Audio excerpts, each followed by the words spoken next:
of the city's historic districts and through the promotion and enhancement of the city's historic and aesthetic attraction to tourists and visitors. At this opportunity I have before me, ladies and gentlemen, I'd just like to ask Mr. Shaun Rose to come and give us a report on the South Highland Court District.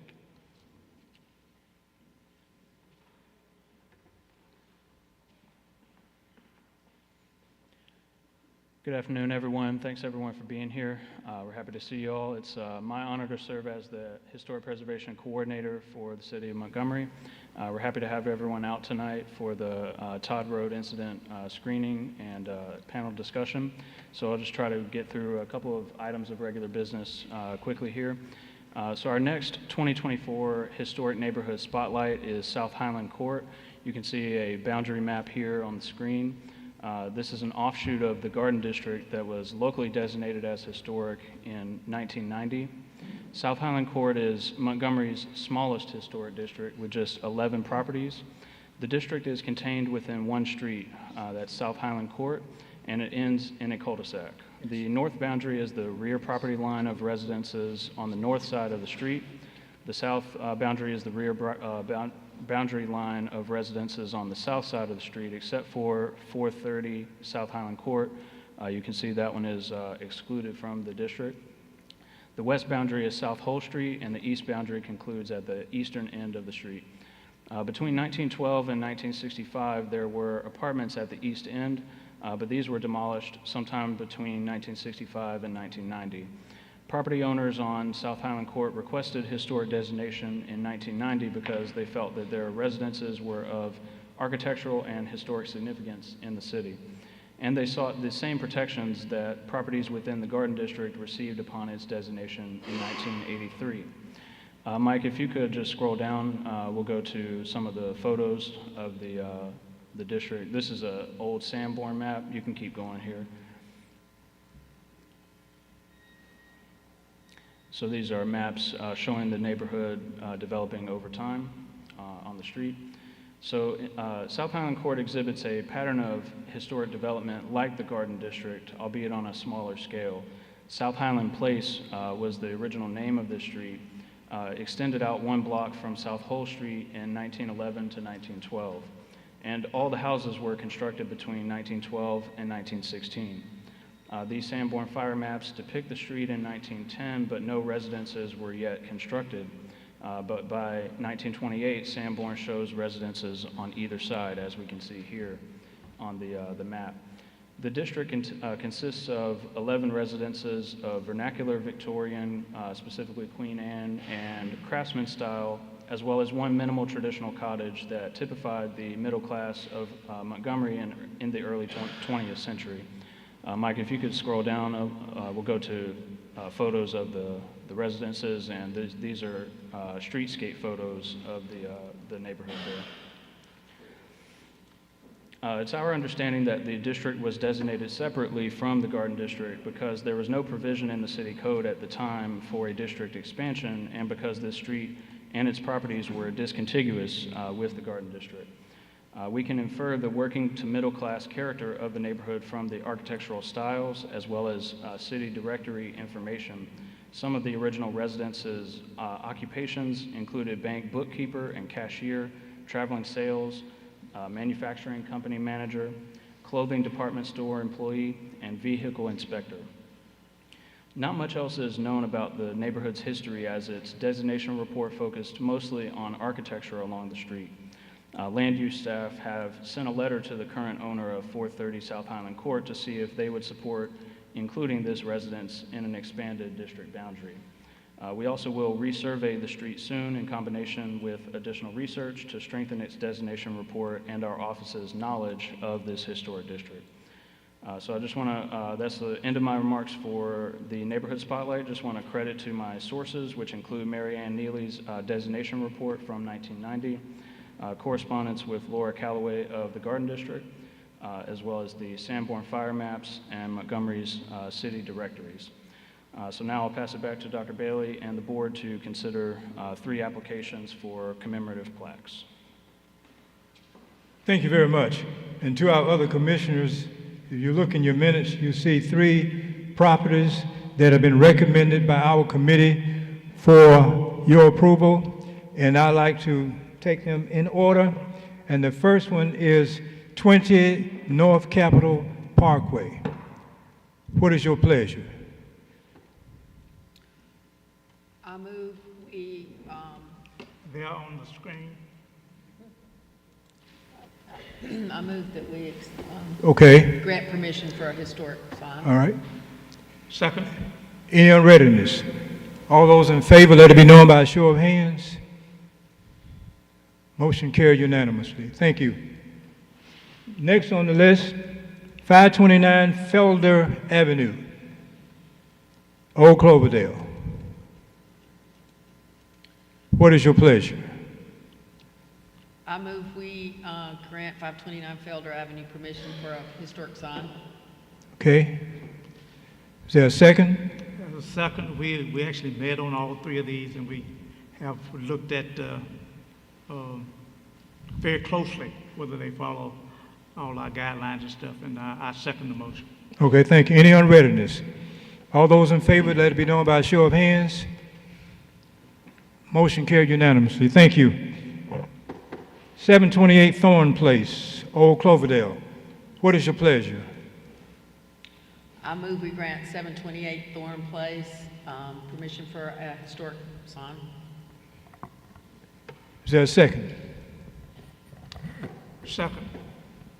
Any unreadiness? All those in favor, let it be known by a show of hands. Motion carried unanimously. Thank you very much. As we move along quite rapidly here, just like to bring to our other commissioners' attention the minutes from the February, March, and April meetings that we need to have your approval. So the chair will now entertain a motion to approve the minutes of the February 13, 2024 meeting. I move we accept the February minutes. Okay, second?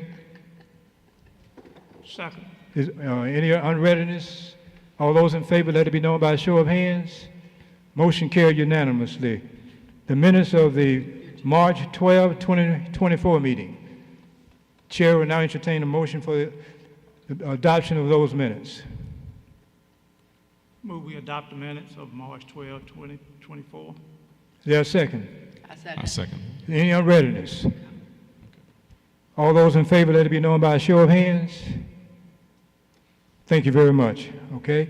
And as we proceed here this afternoon, I'd just like to call Shaun up again quite briefly and let him talk about our Section 3 and any staff updates. Did we miss one, or did you do them all? April. You got to do April. We just have 3 on the list. But you haven't done April yet.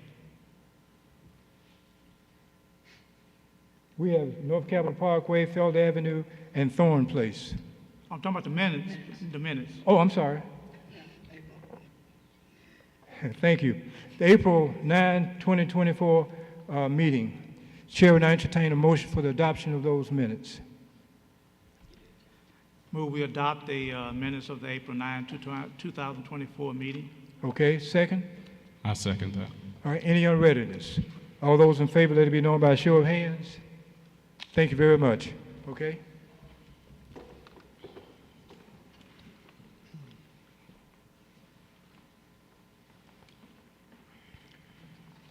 All right, so we'll just go through a discussion quickly. If you all, did you all receive the Section 3 of the draft revised guidelines? Okay, sure. Is this better? Okay. So we are working to update the Architectural Review Board's design guidelines. So we've been getting these to the board members each month to review them and provide any comments. So this section is over building exterior, and you know, I would characterize this as the sort of main section of the design guidelines. It talks about appropriate treatments for, you know, replacement roofing, windows, doors, and things like that within our historic district. So If you all have any comments, we can discuss that now. Otherwise, you can send comments to me via email or in the mail. You can hand deliver comments, whatever's easiest for y'all. Like a little bit more time on that. I was unaware that you had sent it by email. We found out before the meeting Okay. started that you had sent it by email. Had not seen the email. It's Okay. my fault. No problem. But I want to be able to look at it. Yeah, I agree, because these are really awesome. I mean, these are really dense and full of lots of really good information for guidelines going ahead in the future and really ramping up the guidelines. So if we could have another month, that would be great.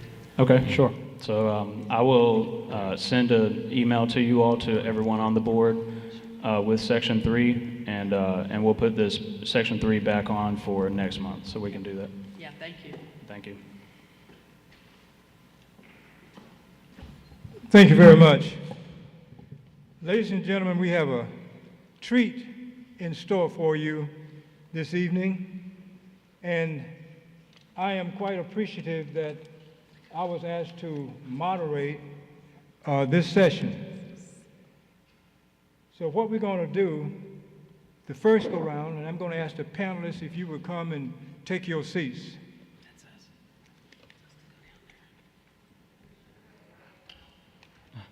And we're going to ask the commissioners if you come and sit in the audience. I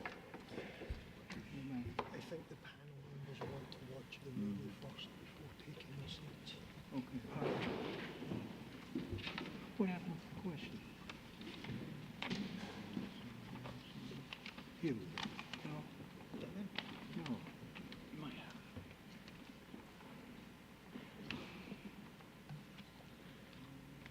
No, it was on a single sheet. Here we go. Here we go.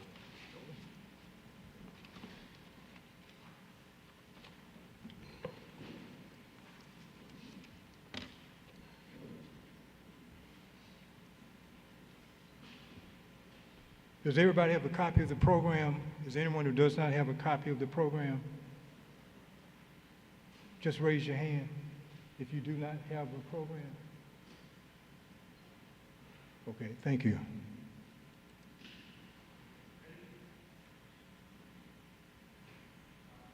Yes.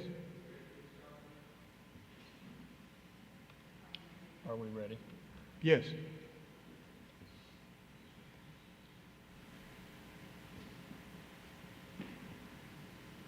An altercation between African-American family members and two white Montgomery police officers set the stage for what would become known as the Todd Road incident.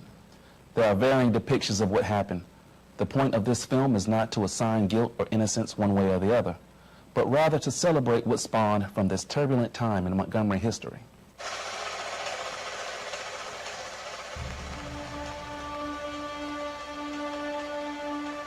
One of the most iconic and historic cities in the United States of America, Montgomery, Alabama has long been held as both the birthplace of civil rights and the cradle of the Confederacy. These two meaningful yet polar opposite views of one city once set the stage for differing perspectives on Montgomery's historical significance. A history of deep-seated racial tension between whites and blacks, marred by some of the most vivid imagery of bigotry and intolerance, gave the city its most notable reputation as a hotbed for inequality and discrimination. Many incidents and individuals in Montgomery, Alabama have helped shape the worldview on race relations today. The Civil Rights Movement, the Montgomery bus boycott, the struggles of Dr. Martin Luther King and Rosa Parks have all been very well documented in the annals of American history. There have been, however, untold stories of other incidents that have occurred affecting race relations in Montgomery. One such story is that of the Todd Road incident.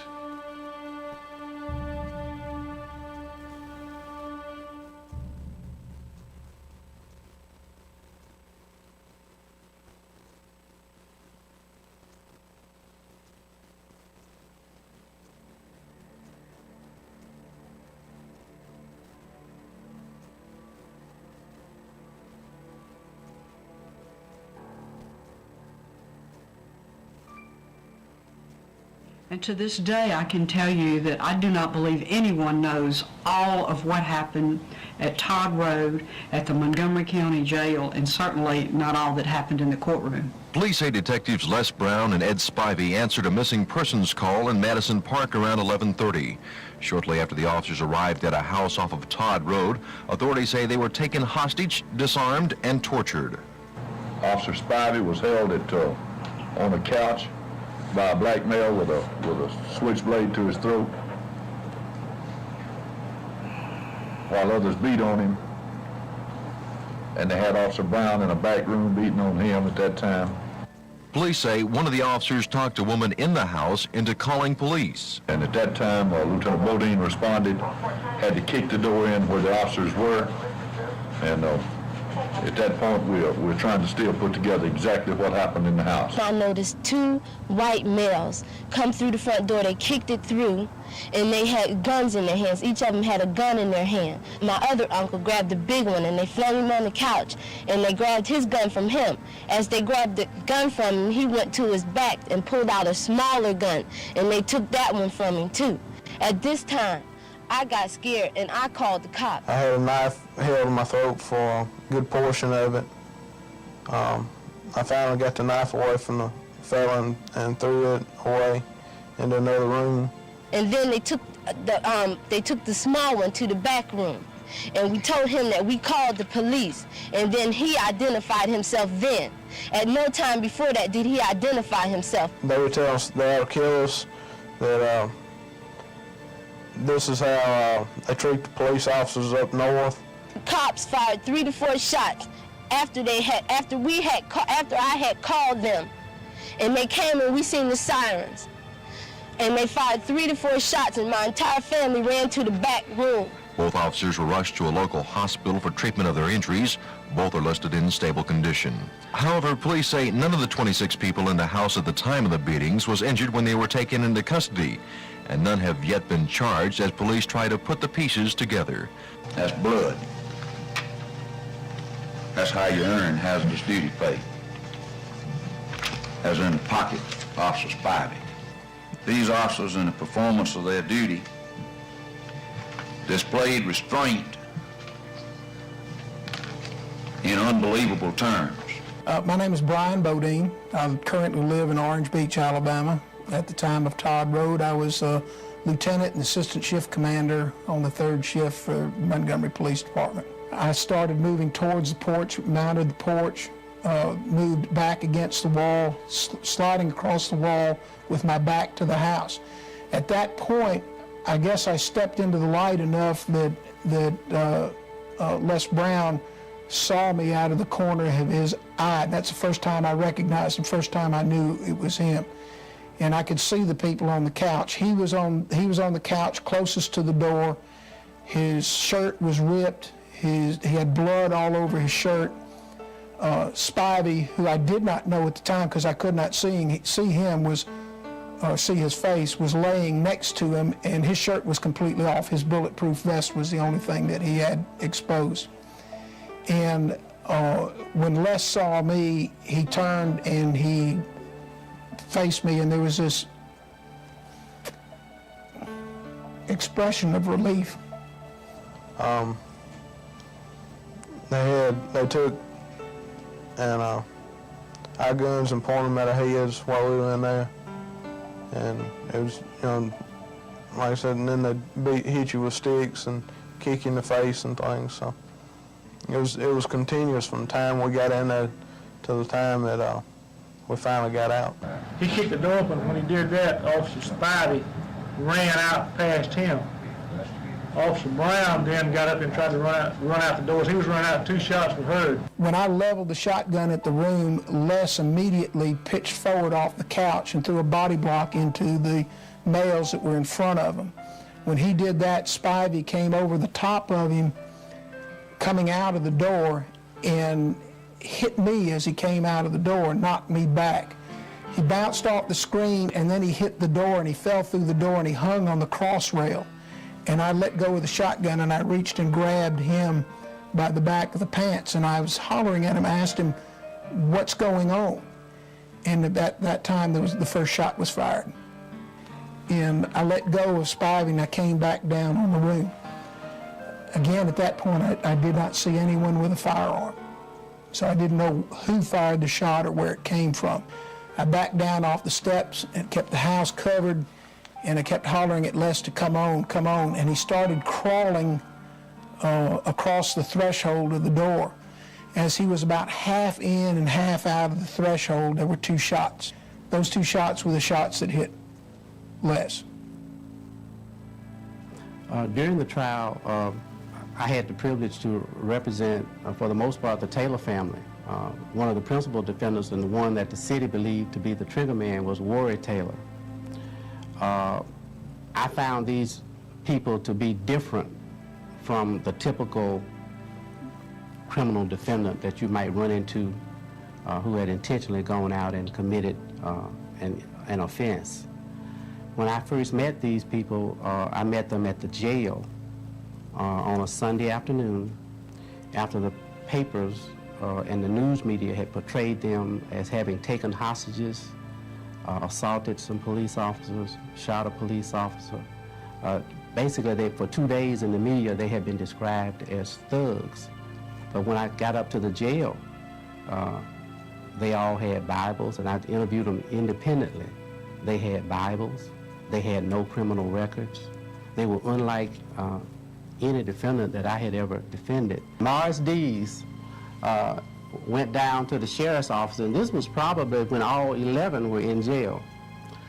He had been reading about the case in the papers, and Morris Dees, unbeknownst to us, us being the defense attorneys, went down to the sheriff's department, and they all knew him, and said, "I'm Morris Dees, and I want to sign their bonds," and they were all released. And the bond was set for these people at a very high number, from 500,000 to $1 million. I can't remember exactly the amount, because these people couldn't get out on bond. Several weeks had passed, they'd remained in jail, and because they had no property in Alabama, and to put up for the bond, and members of the black community in Montgomery who had financial assets were rightly maybe leery that these people might post their bond, get out on jail, they'd go back to Michigan, and they might not come back. I was sitting at home about 9 o'clock at night talking to my wife, and I said, you know, I just think it's unfair that they're sitting there in jail. And my wife and I got in the car and drove down to the Montgomery County Jail, and I walked in, and they know me pretty well down there, and I said, I'd like to sign the bond on these people on Todd Road.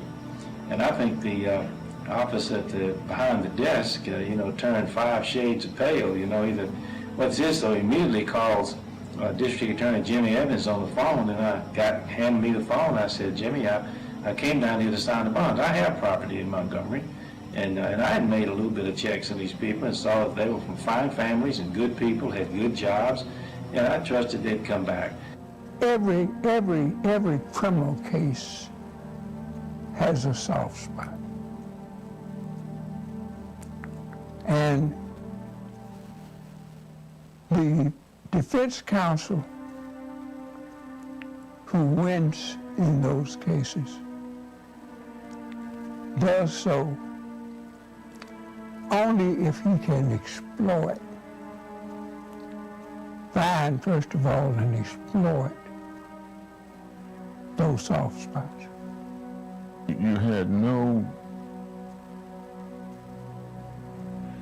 nobody would hear you if you were black, and if you reported that you were a victim of police brutality. I mean, it was that bad.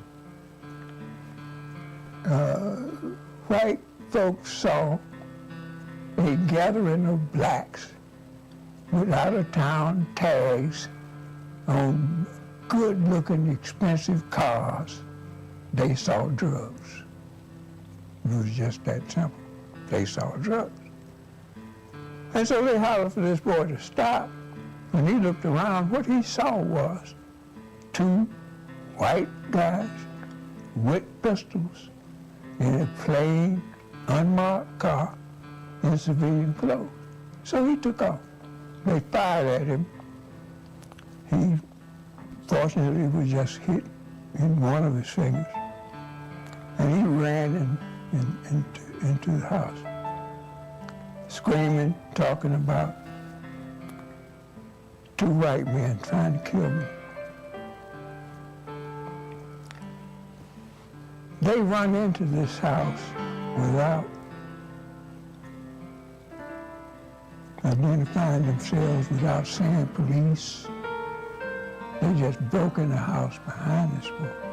And then that's when all hell broke loose. Now, the softest spot in the DA's case was the fact that these people were down here for a funeral, and that day, police officers had escorted them in these big fine cars with out-of-town tags, had escorted these folks to the funeral, to the gravesite, and back. Now, all these two officers had to do, if they suspected drugs at this location, was to get on the horn, call headquarters, and say, hey, here's what I'm looking at. And headquarters would have told them, or I'm sure would have told them, look, hey, we just escorted those folks to a funeral. They're down here for a funeral. And there would have been no Todd Road. At the time, all of the facts about that Todd Road situation were not brought out at the time. I mean, it took years and years for that story to really be told. Clearly, there was a law enforcement point of view that wished to see the Taylor family members tried, convicted, and punished. Another point of view was the point of view of those who simply wanted it to be over with some semblance of justice on every side. And there was another point of view quite clearly, including the Taylor family itself, that simply wanted it to go away without the Taylors suffering any consequence at all. So it was a conflicted aura in the city. People simply weren't sure what to make of it. Montgomery was on a brink, in my opinion, and there were such high emotion, high talk that my fear was that one day it could explode and we could become a city known for violence, that we could be literally torn apart in so many ways. Todd Road erupted. This city was like a racial tinderbox. I mean, it was in bad shape. Police would do whatever they wanted to do, to black people especially, and it would be covered up. I learned a long time ago that usually the truth's somewhere in the middle, and the fight is to get to that middle. In this case, we had two police officers who were seriously wounded. That was wrong. We also had a family that was disturbed at a very difficult time of mourning for them. That was wrong. And further, apparently, some of those family members were abused, both physically and emotionally, possibly by police officers. Trying to get to the truth, who did what to whom, and why, and when, we never got there.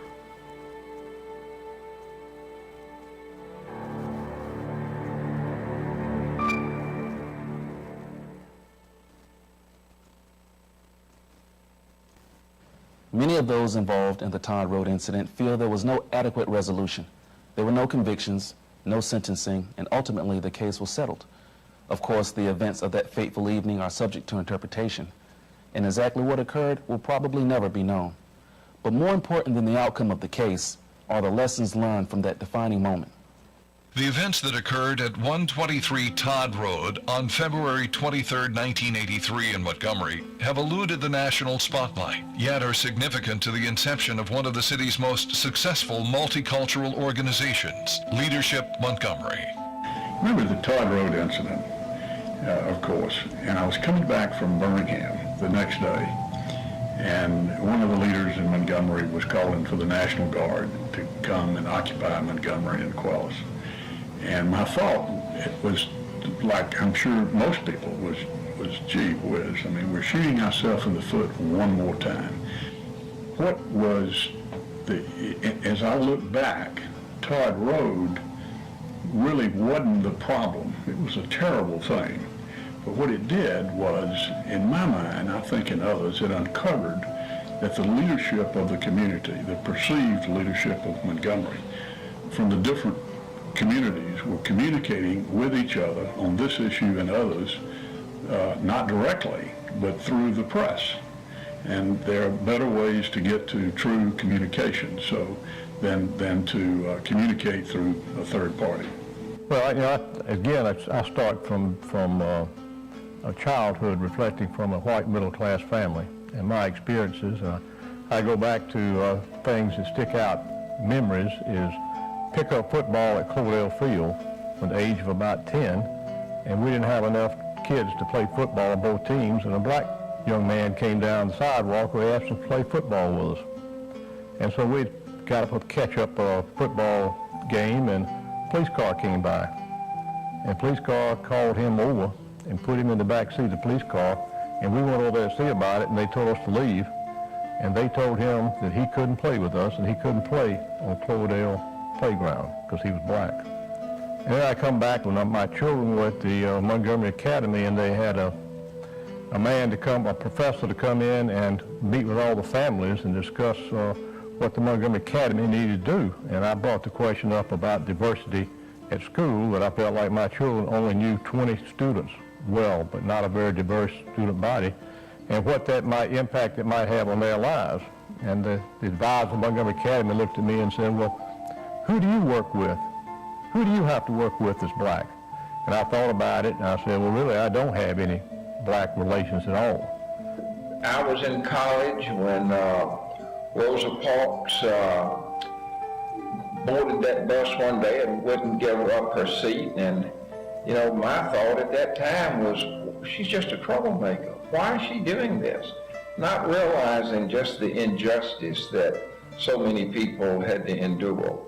And I believe Todd Road was just that flashpoint that made a lot of people who shared similar thoughts realize we need to do something about this. And what I did was I went to see, and this feeling of frustration, the people who I thought were people of goodwill and to get advice. You know, what do you do? And just sort of reaching out, trying to make sense out of what was going on in the maelstrom. And then there's a group of men that I meet with once a month, still do, in Atlanta, and I shared with them my frustration. One of them told me about Leadership Atlanta. Another told me about Leadership Georgia, and that there was an organization, the wheel had been invented, that worked in other places. And so shortly thereafter, Lanny Crane and I were fishing together with some other guys out in the country, brim fishing, and probably weren't having much luck. And we shared with each other. I didn't know Lanny particularly well at that time, but I always looked up to him and always admired him, like I did Bucks and Bobby Wheel and others. And explained to him, we shared with each other, we vented for each other, and quickly came to the conclusion that we were frustrated and a bit angry at the same time. And I think identified communications as the issue. Then I told him about what I knew about Leadership Atlanta and Leadership Georgia, and said, Lanny, why don't we form a Leadership Montgomery? And he was very thoughtful, and his response was, dare we, Mike? In other words, it was something that had not been done, reach out across the community, and he said it very well. Lanny also, I think, framed the circumstance that we experienced in our community well. He said, you know, and by that time we'd hooked up with George Goodwin, and he said, you know, guys, I don't have bad race relations. He said, I don't have good race relations. I don't have any race relations. And that sort of typified where we were in the community. We came back to Montgomery. And Morris Smith was president of the Chamber of Commerce, and of course Randy George was there in the chamber. And we discussed the issue with him, and he said, well, first of all, in Montgomery, if you want to get something started, you better go see Emory Farmer, the mayor. And we visited Emory at his office, and Emory said, if you're trying to do something biracially, you've got to have black involvement and support in it. And he said, go see Solomon C. and see what whether Solomon thinks is a good idea or not. Solomon and Mayor Farmer found themselves professionally on different sides of the table frequently, and they were adversarial in other ways. And when we went to see the mayor to tell him what we were doing, and the paper and whomever, and what we weren't doing, you know, we wanted to be understood.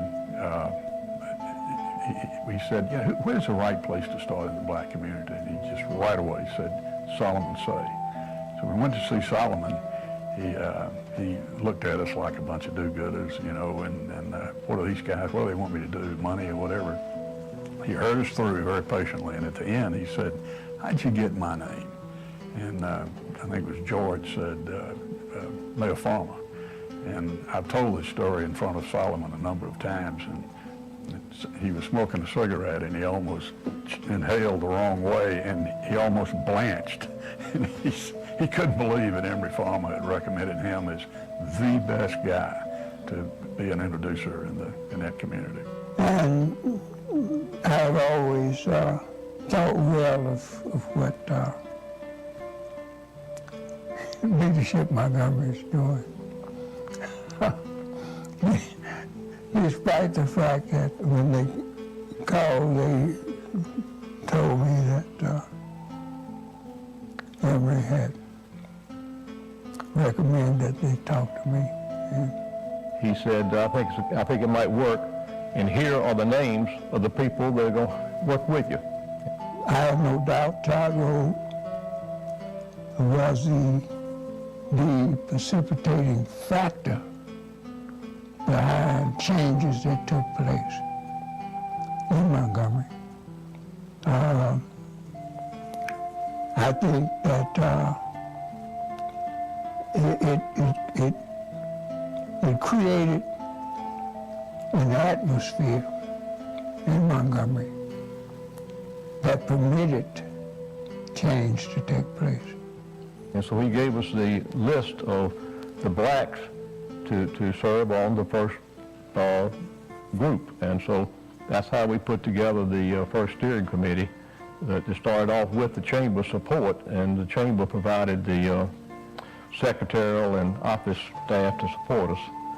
And we copied the original program from Birmingham as far as the class work that we basically modified it for Montgomery, but we followed that synopsis. And Lanny was the first chairman, and Mike was the one to recruit the class, and my job was to put the first educational program together. I don't think we were, I think we were sort of lit by the same fuse. I don't think we get discouraged.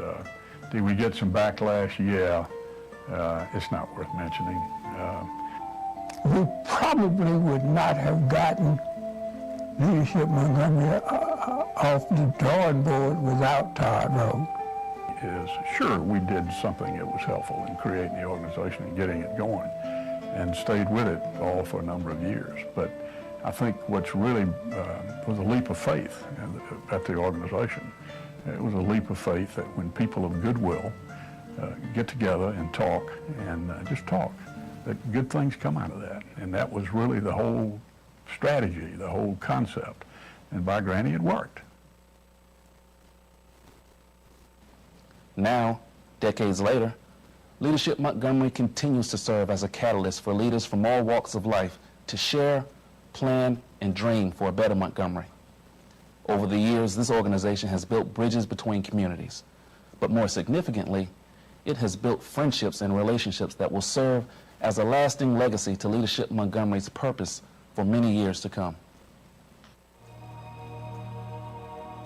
The Todd Road incident serves as a constant reminder that reconciliation is possible, that positive results can be extracted from negative circumstances. A lot of things happened since 1983, the incident that we're talking about. The Todd Road situation was a result of maybe 100 years of injustice and wrongdoing to people who were poor and black. This is one thing that I realized, and I didn't until I became a journalist, that there were thousands, maybe millions of poor white people who had no power, and they were treated unjust. It was not a satisfactory ending, and it did not serve the people of Montgomery what happened as a result of that, which I guess is why we're here today. You know, maybe the one good thing that came out of it was organization that you folks have. But there's some constants that remain that I think are important. One is exactly what this video is about, which is to remind us why Leadership Montgomery was started by its founding fathers. And two, why do we continue it? Why do we need to continue it? I think those are important for us always to keep up there in the forefront, because discrimination changes over time. It becomes more subtle. It can grow if we don't stop it. So I think that we've come a long ways. We've learned some lessons, and there probably was, even though we may not have seen it in 1983, there probably was a silver lining. Clearly we have progressed. There has been significant progress in the way we mingle with each other, the way we react toward each other, the way we socialize together. Some of that has been brought about as a result of deliberate effort, and some of it has been brought about as a result of what I will call catalytic efforts. And racial politics is very strong in Montgomery. And someday I would like to see that we grow out of racial politics, that we can look at the individual regardless of color or race and elect those that are most effective leaders. We've got to continue to build that communication, and how you build it, in my opinion, is by personal relationships. Leadership Montgomery was great for me in that I spent a lot of time around people that I otherwise would not have known, and we developed close friendships. Now, 10 years later, many of those friendships still exist.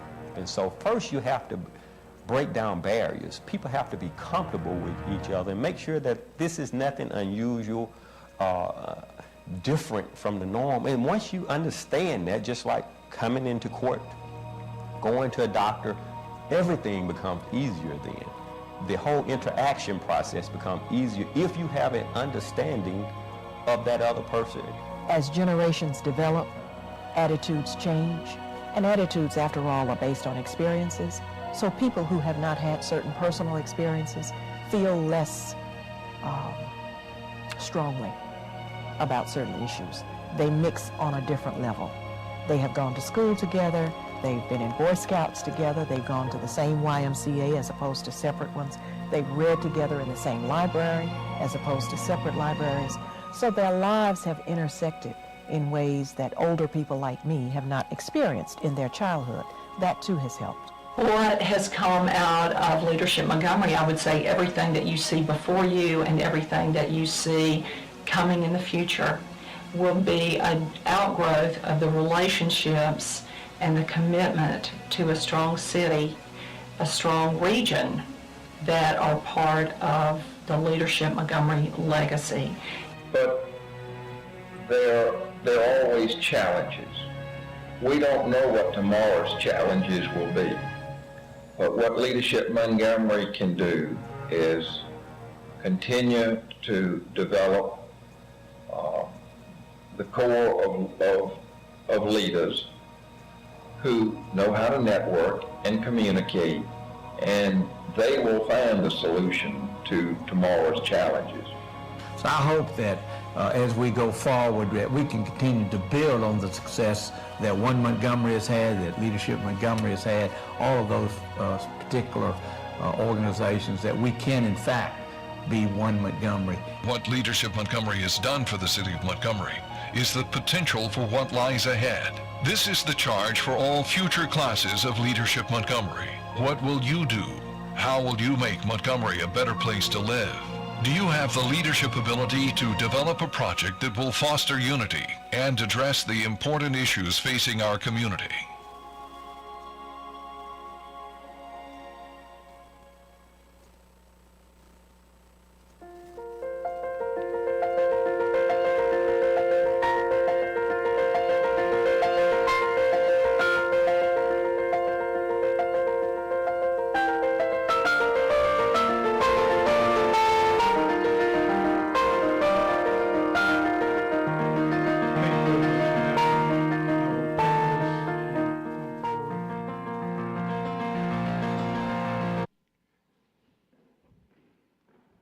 I've been tasked to ask each panelist to introduce him or herself and take at least 2 minutes to talk about yourself. And since they asked me to go first, while they sit, I'll say a few words about myself. My name is Richard Bailey. I grew up here in Montgomery. 5 words I grew up in you Centennial pronounced Hill. wrong 2 years I live in before a your brain. segregated environment.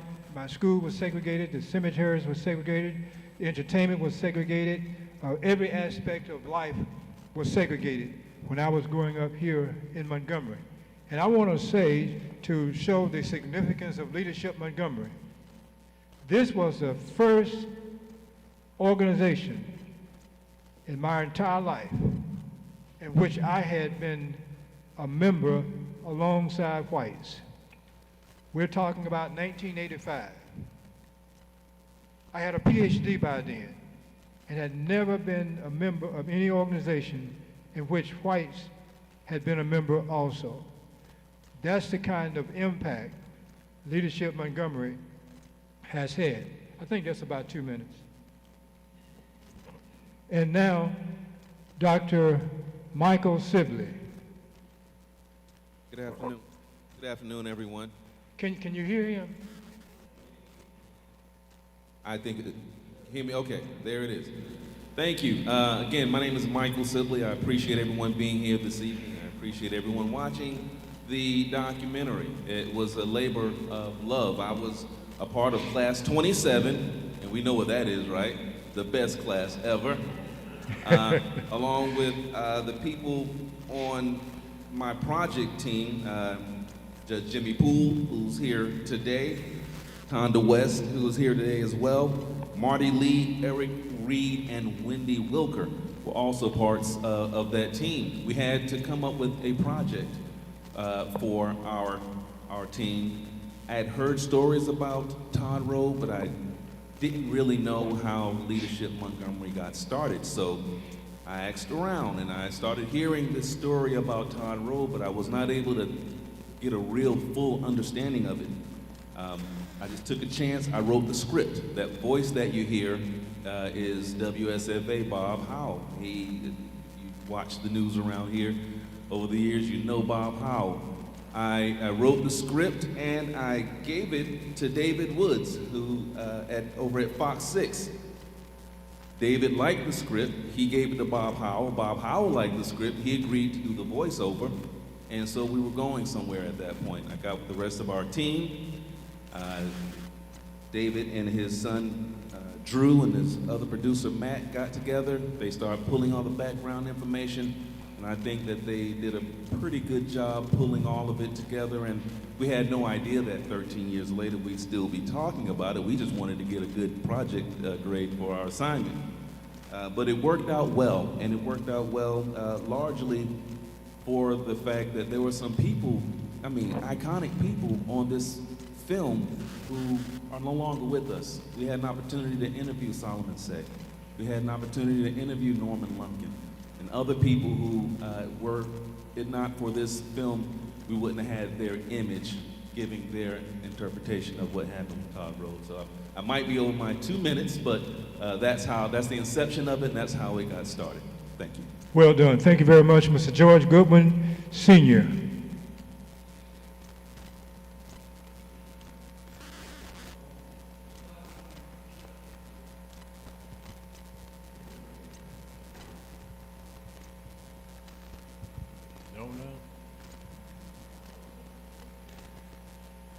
Could you lend him yours, Dr. Sibley?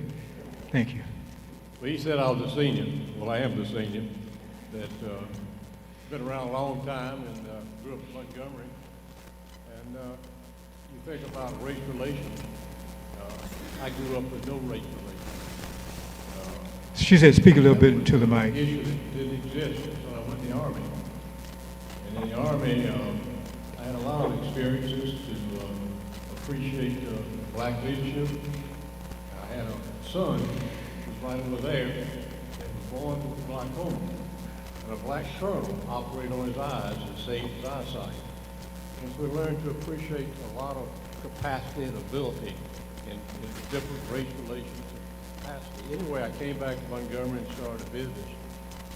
And I was on the Chamber of Commerce board when all this came about. And so when Lanny and Mike contacted me, it was about an issue of where we're going to have an office, what kind of support we're going to have, how can we manage this program. And so we arranged with the Chamber of Commerce to furnish an office and secretarial staff to get it started. But the real thing, thinking about it, is they talked about Solomon C.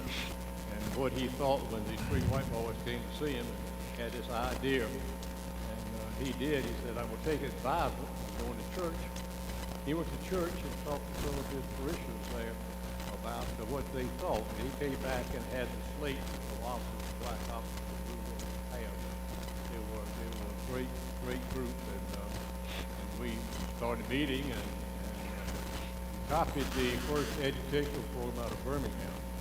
We used their ability, and we had a great first year and a lot of fellowship. And first start off with a retreat where you went and spent the night with a group and had a class date. You got to know somebody and you got to introduce them to the group.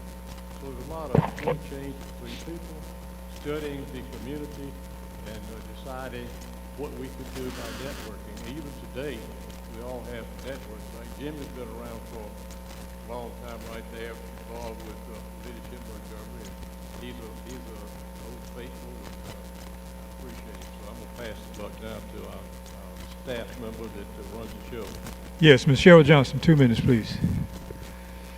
Thank you. Can you hear me?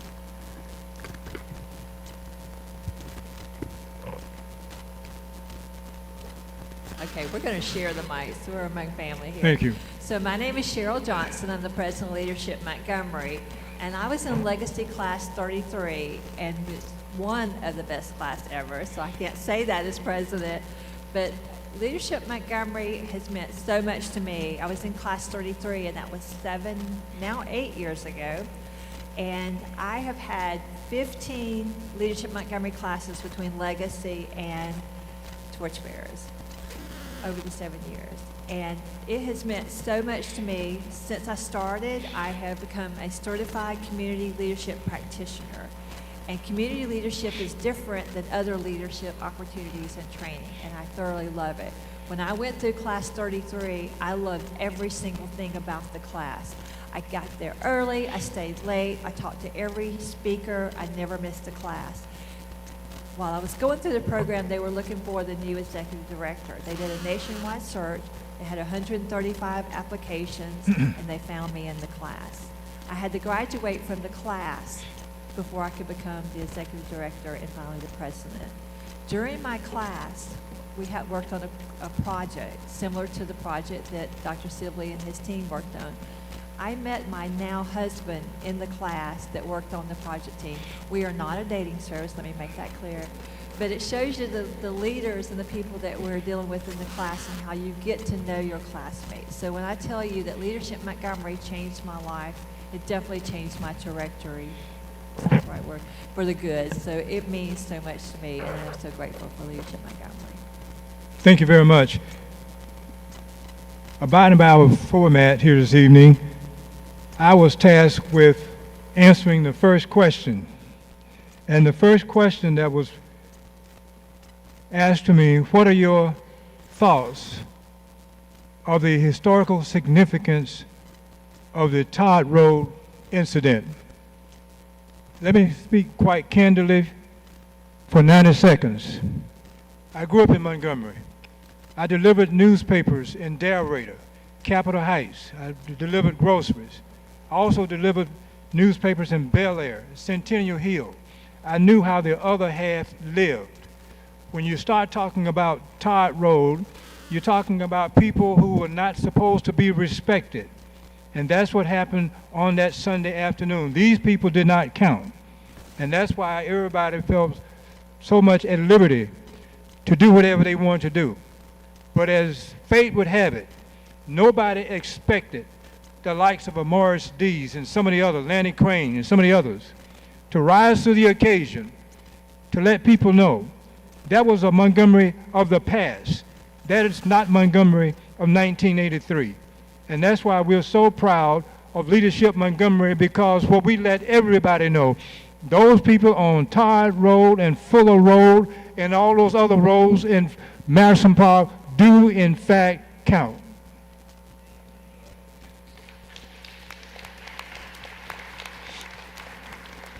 First question, Dr. Michael Sibley. What was the purpose behind the creation of the Todd Road incident video that we just saw? Thank you so much. I think the purpose behind the creation of the video was to give it turns out to be a 33-minute synopsis of what happened. There's a small book, and it's hard to find. I do have a copy of it. There was a book that was published called The Todd Road Incident. It's a thin book, and it has a lot of detail, but there was not a video or a documentary that encapsulated exactly what happened. And it was when I heard stories about Todd Road, I thought it was something that happened in the 50s or the 60s. It sounded like something that happened even prior to that. So when I heard that it happened in '83, I was like, wow, that's, and as we've seen in years since then, race relations is something that needs to be continually maintained. There's no event that happens that makes us all say, okay, well, things are better now, it's all over. You know, like any relationship, you have to maintain it regularly, and you have to check for your weak spots and your blind spots and make sure that you're respectful of one another and that you're being the person that you're supposed to be within the context of that relationship. So the purpose of putting this documentary together, at first it was just a writing exercise for me. I had no idea that Bob Howell was going to see it and like it, and that David Woods was going to see it and like it. I was just trying to get what was in me out. And after I put all of that together, again, I can't give enough credit to Mr. David Woods, who saw it. He reached out to me and said, hey, I just read this manuscript that's in over here. I like it. Let's do something with it. And I think that it served that purpose. And it's the same purpose that Leadership Montgomery had. You talked about the trips that you take as Leadership Montgomery members. We had an overnight stay, and I was roommates with Mr. Jimmy Poole, Judge Jimmy Poole. I can't think of a circumstance where Judge Poole and I would have been spending the night together were it not for Leadership Montgomery.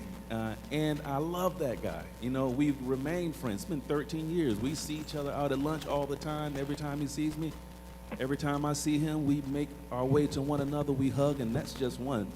Tonda, there was a lot of people, not only in our team, but just within Leadership Montgomery, who I got to know, got to like, got to love, got to respect. People who, and quite frankly, mostly, like you said, Dr. Bailey, white people who, it was said earlier, I don't have a bad race problem. I don't have a race problem at all. You know, there was no intention to not meet white folk. I just didn't know any, or didn't know many. And it's opportunities like Leadership Montgomery that allows us to take the veil off and realize we're more alike than we think. Thank you. Mr. George Goodwin, Sr. Looking back now, what are your thoughts regarding the impact that Leadership Montgomery has had on the lives of so many people over the years? Over the years, all of us that have gone through Leadership Montgomery have developed real friendship across racial lines. And the purpose of Leadership Montgomery is to do that. If you have a question in Montgomery about a racial issue, you can call a friend and say, what's really going on about this? What's the issue? Todd Road was a separation. there were two sides. There was a white side and a black side, and they didn't understand each other. And there was no communication. There was misunderstanding. Now everybody's going through leadership in Montgomery, have many people they can call and say, hey, what are y'all doing? What are you concerned about? What's the deal here? We never had that before. And having race relationships with the races, there are two things. First of all, the workplace started becoming integrated. A lot of our jobs and offices we work at are integrated. But socially, it's been very slow to be integrated. So I challenge everybody here to think about that. Next time you have a cocktail party or party, think about adding biracial relationships in it. Because I tell you what, those are the functions you'll have will be the best you've ever had. Thank you. Ms. Cheryl Johnson, could you outline the purpose and the impact of Leadership Montgomery community projects? Thank you, Dr. Bailey. So each class does a project for the class. We have records that go back 15 years, and the legacy class has completed 86 community projects. Our Torchbearers class has completed 74 community projects. We tackle a community issue or give back to the nonprofit with something that they need.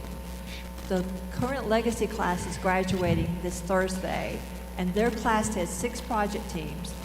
They did over 1,300 hours of those 6 projects.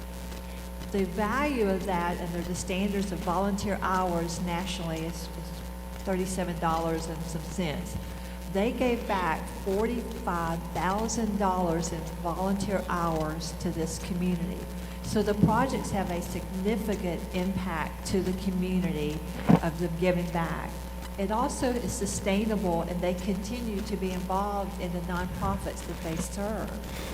I did want to recognize Judge Jimmy Poole and Tanya West that are part of the project team. Would you guys stand so we can thank you and Dr. Michael Sibley Perky?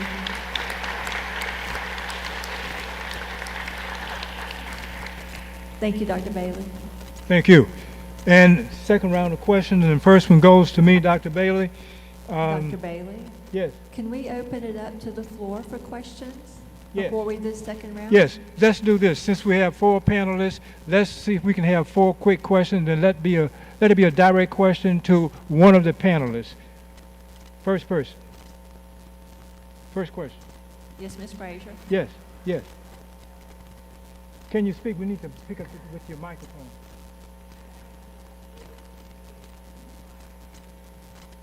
Repeat your question, please.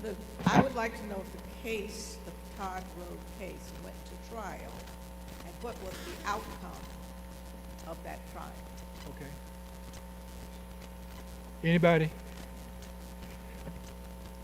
Yes, ma'am. The case did go to trial, but it did settle. So there was not a verdict.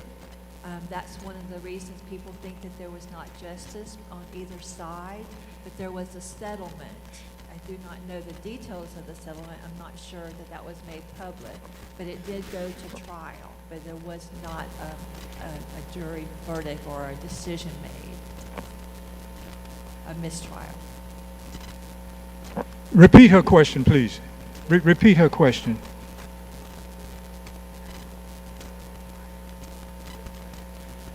Take it. It was a mistrial and a hung jury. So after the hung jury, the case did go then for settlement. I was not living there at the time, but I know someone who was on the jury, and I know that part of what happened. Okay, thank you.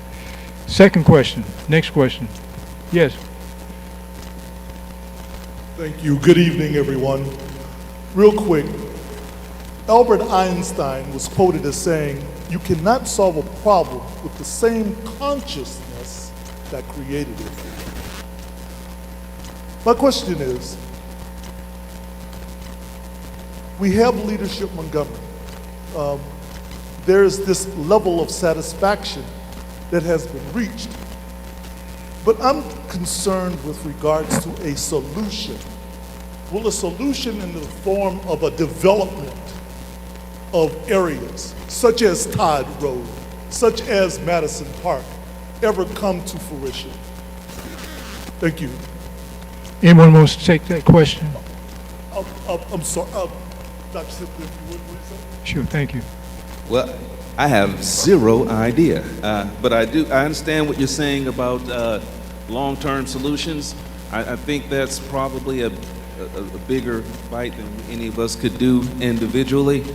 And there's no silver bullet, right? I think the formation of Leadership Montgomery was one thing, just one tool in the toolkit that we can use to help improve race relations and just the community in general.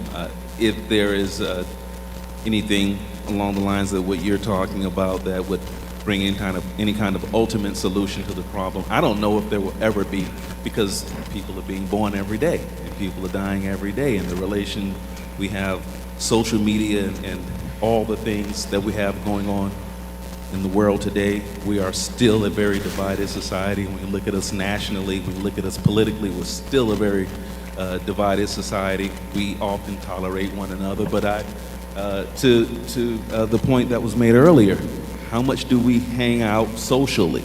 How much do we've learned to occupationally in terms of hospitals and schools and other institutions in America, we've learned to coexist to a certain extent. But how much of that is tolerating one another as opposed to genuinely wanting to be around one another? I think those things are still out there, and there's a long way to go. Despite the fact that there are organizations like Leadership Montgomery, I think we're still a long way out from any kind of true equality, and that's just something we continue to work on. Two more questions. Two more questions. Yes, please. That's gray-headed. I have found one thing: there's strength and diversity. You have a diverse board of directors or a diverse group together. You'll get a better solution than if everybody thinks alike. To sponsor everything you do across racial lines makes an improvement. Two questions. Yes. Let him bring you a microphone.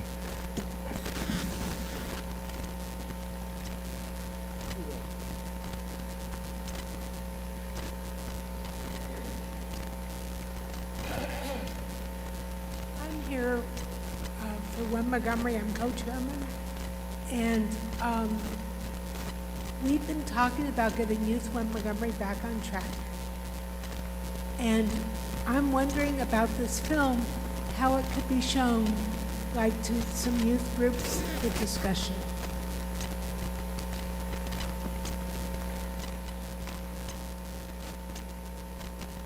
Ms. Neely, we're happy to show this film for conversation purposes. It's the origin of Leadership Montgomery. You could contact me, as you know my number, and we'll be happy to collaborate to show the film in other forums. Thank you.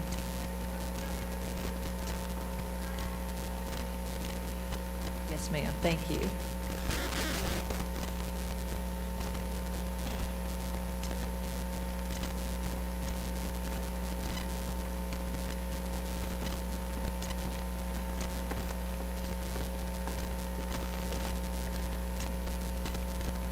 Thank you all for doing this project. It was very impactful, very moving. My question is a follow-up. I was going to say the same thing she asked about the youth, so thank her for asking already part of my question.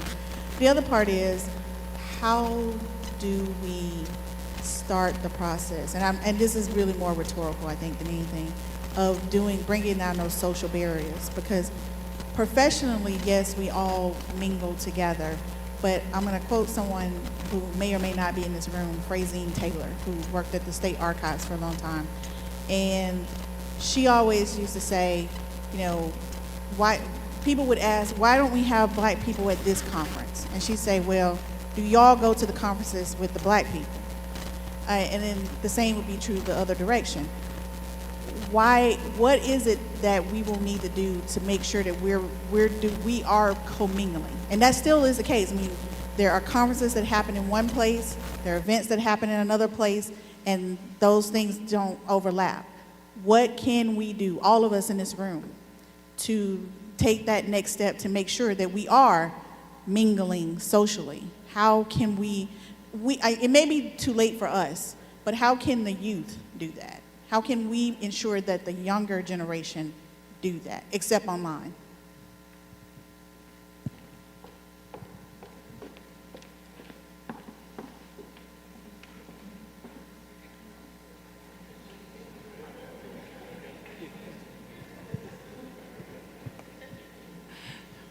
You are not too old for this. It is strategic. It's just the mindset. I look at the alumni in this room, and they know how to do it, and we're happy to share with you. I look at Ayana, one of my dear friends in the current class. I mean, I love her like a sister. We're going to have a party next Saturday night together. I look at my board member, Jeanette Lee, that is precious to me. We get together, we do things together.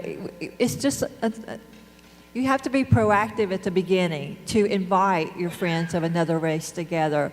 But I look at Jimmy and Beverly and all the women that are of another race. Not Jimmy, but you know what I mean.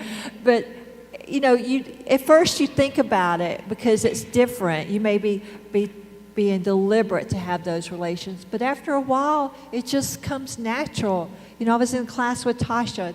I love her to death. So, you know, years later, you're sitting there in 1983, I wouldn't be saying this. I admit that, because I lived in a silo. I had my friends, my white church and stuff. But now, and it's because of Leadership Montgomery, looking through a lens through them. I hugged on Jeanette because she cried during this whole film. She had never seen the video, and I felt her pain. But so you can do it. You can just invite people. I'll go to lunch with you. I'll hang out with you. But just be proactive with it. Just invite people. You're having a party, invite somebody to come. That's what the people in the early classes did. They would have dinner parties and invite people of an opposite race to join them.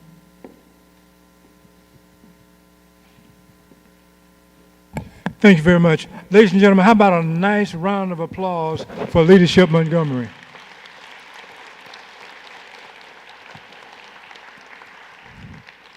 As we bring our session to a close this afternoon, I'd just like to encourage each and every one of us to continue to support organizations such as Leadership Montgomery. And I want to leave you with this. I understand the questions that we've had from so many of you here tonight. So you have a question? Sure. Let me get the microphone. Come right on.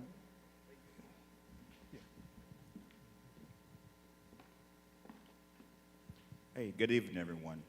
My name is Anthony Gamble. I'm a documentary film producer, and I travel all over, get education on how to tell documentaries. Great storytelling. I love it. And I'm honored to hear say tonight that I was one of the last teams that have Solomon Say interviewed before he passed. My question to the panel, what are we doing to preserve the history, the storytelling, the art itself, all the history in Montgomery and surrounding counties? Thank you.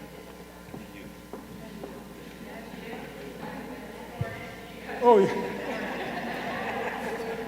Well, let me tell you this, sir. If I can answer that question, let me tell you what I do to preserve the history. As chairman of the Montgomery Historic Preservation Commission, at the close of every one of our sessions, I leave the audiences with this one message. If you have a house, before you demolish that house, consider alternatives to demolishing that house. I'd say to our builders, if you run across an old photograph, an old book, an old letter, find someone to pass that on to who will take care of it. One of the things I do since about 1979, I've given Black History speeches all over the state of Alabama. I've written books. I give tours. I unveil historical markers. I talk to people, and I try to encourage people. So what I would suggest that all of us find ourselves trying to do just a little.